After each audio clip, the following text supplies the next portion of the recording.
And this morning, the Omicron variant of the coronavirus quickly spreading across the country, and it's prompting renewed calls for vaccinations and boosters, all as millions get ready to travel for the holidays. Mark Lehman joins us live from Orlando International Airport this morning. And Mark, some health officials expect case numbers to double by the end of the year. Yes, the CDC expects new cases to surge to more than 1 million in the coming days. Health experts say Omicron is the driving variant and could soon become the dominant strain. Meanwhile, holiday travel here at the airport is expected to bounce back to near pre-pandemic levels.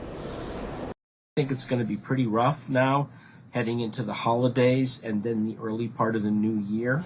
As millions are planning to travel for the holidays, concerns are rising about the quickly spreading Omicron variant. For unvaccinated, we are looking at a winter of severe illness and death. President Biden giving a grim outlook for those who aren't protected against COVID-19. It comes as new cases are up nearly 40% in 2 weeks, and the CDC expects another 1.3 million by the end of the year. It's so highly transmissible that it's just going to sweep across the country like a firestorm. But while Omicron appears to be more contagious, early data also indicates it may be less severe. Despite the concerns, 2.3 million are expected to travel through Orlando International Airport over the next few weeks. Officials encouraging passengers to take their own precautions. Our approach is to, in concert with Mayor Demings, is make sure that people have the opportunity to get vaccinated because that's the best deterrent to it. Now, airport officials say there continues to be a site here on property where vaccines are being offered. Now, when it comes to the crowds, they also say more staff is being brought in to help with some of the parking issues they saw over the Thanksgiving holiday.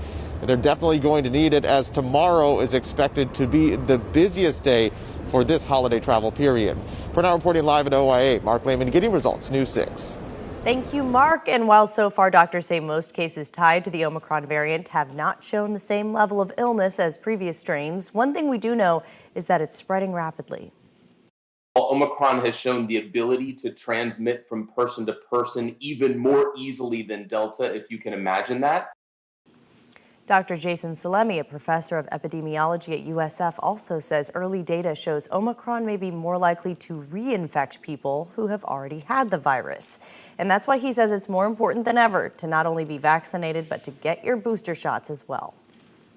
But if somebody like my parents' age, near 80, got vaccinated way back in February and hasn't gotten that booster dose, they may have some waning immunity. Those vaccines may no longer be as effective against Omicron. The doctor's advice to anyone traveling for the holidays is to get tested right before your trip, just to be safe. A big change when it comes to the CDC's vaccine recommendations. A key panel now says Americans should avoid getting Johnson & Johnson's COVID-19 shot. During a meeting yesterday, the panel made clear that Moderna and Pfizer's shots are the preferred vaccines. It comes after new data shows people who received the J&J shot had a higher risk of developing a rare blood clotting syndrome that has been linked to 9 deaths. Despite the recommendation, the CDC did not discontinue the use of Johnson & Johnson's vaccine, and the shot is still widely available.